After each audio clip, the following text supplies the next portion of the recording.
Good day, ladies and gentlemen. This is Sarel van Grinnen, aka Mr. VG. And what an absolutely gorgeous day to be doing trigonometry.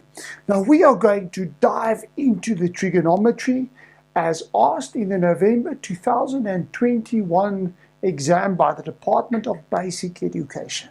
And I am warning you, as Mr. VG, I'm warning you, this might be a tad long video because the intricate little things that come together and work together to form this trigonometric sum and what is required is going to require me to explain some background knowledge for you so that we can make sure you get this right in the exams coming up. In this specific video, we are going to look at question 6. Question 6.1 and 6.2. So question 6.1 is all about simplification, while 6.2 is all about solving the equation. So I'm going to ask you, if you haven't done this yet, hit the pause button and try these sums yourself. Then come back to the video, make sure that the sum is done correctly. As we look at question 6.1, the first question is actually really quite simple. But it's a bit strange because you might not have seen it being asked often. So when you get a sum like this, where they ask you, they give you an identity, cos of alpha minus beta, and they're asking you to derive a formula for cos of alpha plus beta. Well, what you've got to ask yourself is, what is the relationship between these two? Well, if I look at cos of alpha minus beta, what I'm actually wanting to do is to get a minus in that bracket, because if I've got a minus in the bracket, I know that I can use the above formula.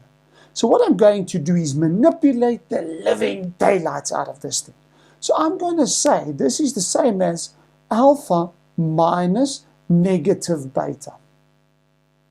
That might be a bit strange for you, but minus negative because that makes a positive beta. Then I look at the identity that was given. So the identity that was given is the normal choo-choo train identity. Cos, sin. I like to call it the choo-choo train. I heard this from a very good friend of mine there in Kersney, Mr. Mark Ancelotti, who calls it the choo-choo train. Cos, sin. It kind of feels like it goes up and down and up and down, like a choo-choo train. If I look at the identity, it says the first one, the alpha, is written first, and now the second one is not going to be beta, but negative beta, with a plus in between. So what we now have to do is look at those identities. Look at the reduction formulas. If I look at the negative beta, it's in the fourth quadrant, where cos is positive. Now there's still a plus in between the causes and the sines, so I'm going to now look at the sine of negative beta. That's in the fourth quadrant, where sine is negative. If I now multiply out, I get cos alpha cos beta minus sine alpha sine beta. Again, why is this? Because a plus times by a negative gives me a negative. Ladies and gents, please, please, please. The question was not just write down an expression. The question was derive a formula. In other words, if you just go and write out the identity for cos alpha plus beta, you might be lucky, fortunate if you get 1 mark. If you get no marks, well, they can say, you know what? You didn't actually answer the question. Let's carry on to 6.1.2. Now 6.1.2, it says there, simplify. So simplify that expression. Before I go any further, I just want you to remember, what did you do in 6.1.1? Remember, you got an identity for cos alpha plus beta, but actually remember that there's also one for cos alpha minus beta that you wrote down as part of, or that was given to you, as part of the information. So, exam tip, 6.1.1 leads on to 6.1.2. So don't forget what you did previously. I'm going to say that a number of times in the upcoming videos. Don't forget what you did previously. If I look at the sum and I now start asking myself, where must I go? Remember, where I must go is always determined by the rest of the sum. So if I look at this, I see 6x and 4x, and I ask myself, well, how does that relate to 10x? I think it's pretty obvious that 6x plus 4x gives me 10x. If I now relate this back to what I was given, it's starting to make sense to me why I was asked to derive cos alpha plus beta. So let's go and see what I can do. Let's replace that 10x with 6x plus 4x. You see, the rest of the sum, I didn't change. But now I'm going to expand that cos 6x plus 4x using the identity we derived at the top. So again, the rest of the sum I keep the same. The cos alpha plus beta is now cos, sin, 6x and 4x with a minus because the sign changes. And the plus 2 sin squared I leave at the back. Now there's some brackets, there's some parentheses there. I just always love to say that word, parentheses. It makes me feel so intelligent. But when I multiply or distribute that negative in, I'm sitting with that expression because the minus times by the minus is the plus. Simplifying it further, I actually have like terms. I've got cos 6x, cos 4x in the first one, and then cos 6x, cos 4x in the second term. So therefore, 2 apples minus 1 apple gives me 1 apple.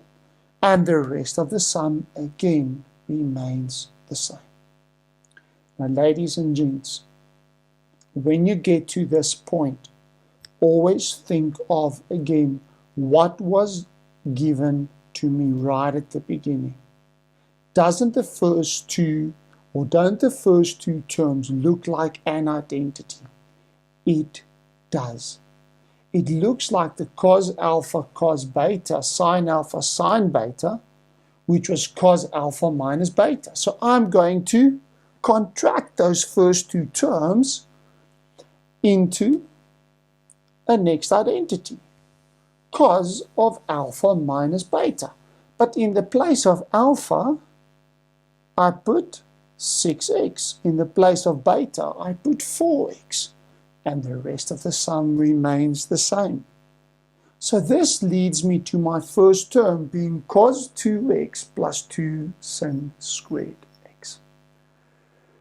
I hope that you will see that the cos 2x identity, I have to simplify now even further. Now, how am I expected to simplify this further? Well, I've got 3 identity for cos 2x. So let's write out the 3 identities. I've got cos squared x minus sin squared x, 2 cos squared x minus 1, and 1 minus 2 sin squared x. I remember last week, now for some of you watching this, it might be a few weeks before that, but I remember in the winter school I did this this vacation with my grade 12, one of my students asked me on the first day of doing trig, "So how do I know with the cos double angle where I need to go with this?" And the question is always determined by one of two things. Either number one, you must prove a left-hand side equal to a right-hand side. Then the other side, so where you are going, determines what I've got to do. For instance, if I'm trying to prove it equal to something that only has got sins in it, then I'm going to use the third identity. If I'm going towards a place where there are causes and sins in it, then I use the first identity. Or the second option is that the cos 2x is determined by what's happening in the rest of the sum. If I look at the rest of this expression, there's a 2 sin squared x. Therefore, I'm going to choose the 1 minus 2 sin squared x as my identity. So substituting that in, the beautiful thing is now I can add the like terms. The negative 2 sin squared plus 2 sin squared becomes 0. As my students love to say, it cancels out. I hate that terminology, but it becomes 0. It adds to 0. This was not an easy sum, but it's always, I've got this guide, these things that guides me. Either what's given before or what's happening in the rest of the sum. Now let's look at question 6.2. Question 6.2, it says there, determine the general solution. So I know that my answers are going to have that plus k times 360 or plus k times 180 in them. Or they could just tell you solve x, and it means exactly the same thing. When I talk about determining the general solution, in this case, I must not forget that last little bit where it says cos x is smaller than 0. Now, I love to constantly think back about my Cartesian plane, so I've already marked there which quadrants I know that I've got to work in. Quadrants 1 and quadrant 2 and 3. Where am I coming with quadrant 1? Oh my goodness! Let's quickly have a look at the rest of the sum. When I look at the rest of the sum, it says now, tan x equal to 2 sin 2x.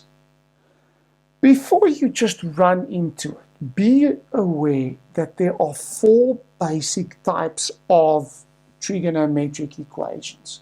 The first one is a single identity sum. The second one is where I've got sin and cos with the same angle. The third one is sin and cos but with different angles. And the last one is quadratic. Now I can see this is not a single identity. And I definitely don't see the number 2 and number 3, sin with the same or sin with different angles. So I'm going to look at quadratics. But before I can get to quadratics, I'm going to first see what if I simplify that expression using identities. So first of all, tan x is sin x over cos x. And sin 2x I can change into, look at what I did, the sin 2x I changed into 2 sin x cos x. I kept that 2 in the front the same. Be aware of that. Just leave it out. Even if it's a 5 or a 10 or whatever, leave it in the front. Just writing this in a nicer form, I'm going to distribute that 2 in and I get 4 sin x cos x. Now, I don't like to work with dividing by cos x, so I'm going to times by cos x straight through. And this leads me towards sin x being 4 sin x cos squared x. Why? because that cos x divided away with that cos x. And this, ladies and gents, is a quadratic equation because of the power of 2. Now forget that you are now working in trigonometry. How would you solve this sum if it was in algebra? If it was an algebraic sum, what would you do? Well, I'd get equal to 0. So I'm going to transpose my sin x to the other side, and it leaves me with that expression. At this moment of time, ladies and gents, you have to factorize. Now, there are many ways of factorizing. I'm just going to take out sin x common. So if I take sin x common, I'm left with that expression. Something to help you if you are struggling with factorization.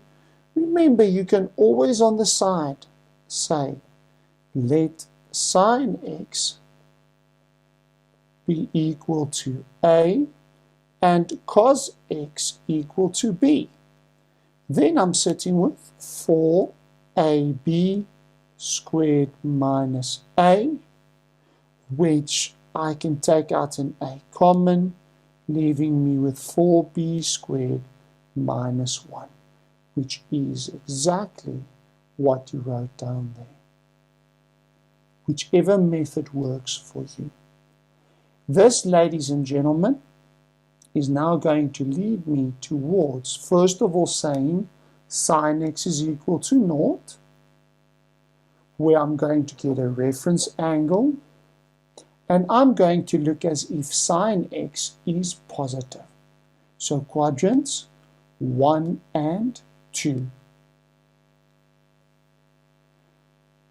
In quadrant 1, I've got x equal to 0 plus k times 360. But now, I'm not going to walk too far ahead, but I'm actually going to disallow this one. Why is that? Let's wait and see. Or I'm going to work in the second quadrant, 180 minus 0 degrees. So this gives me 180 plus k times 360. Our second set of equations is going to be 4 cos squared x minus 1, where I'm going to solve cos squared x equal to 1/4. You can also factorize that expression into 2 cos x plus 1 and 2 cos x minus 1, and it gives you exactly the same answers. That cos x is positive or negative the root of 1/4, so cos x is 1/2, or cos x is negative 1/2. But now I must remember, ladies and gentlemen, what did they tell me right at the beginning? That cos x must be smaller than 0. And that, ladies and gentlemen, is also why I disallow that specific set of equations, or that set of solutions. Because at 0 degrees, cos x is not smaller than 0. It's actually bigger than 0. Last, but certainly not least, I've got cos x equal to negative 1/2. Where if I look back, and I'm just going to go back to the previous slide, this is a single identity type of equation, which means I'm going to, let me just quickly skip forward again, I'm going to get my reference angle, and because it is a negative, it's in quadrant 2 and 3, so my reference angle is cos to the negative 1 of 1/2, which is 60 degrees. So in quadrant 2, that's going to be 180 minus 60 degrees plus k times 360 because we are working with general solutions, which gives me 120 degrees plus k times 360, or quadrant 3, which gives me 180 plus 60 plus k times 360. And what must I not forget with general solutions? That k is an element of z. Okay. As simple and as straightforward as that. Okay. Ladies and gentlemen, this was not such a difficult sum, but there was a lot. There was a lot going on in this question 6.2. There were quadratics getting equal to 0. Then we had factorization. We had cos x being smaller than 0.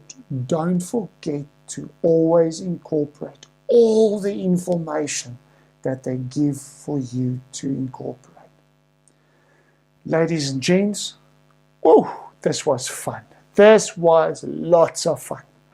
I encourage you to tune into our next video where we're going to carry on with trigonometry. So this is Mr. VG signing out. Have a beautiful, amazing, and fantastic rest of your day. See you in the next video. Cheers.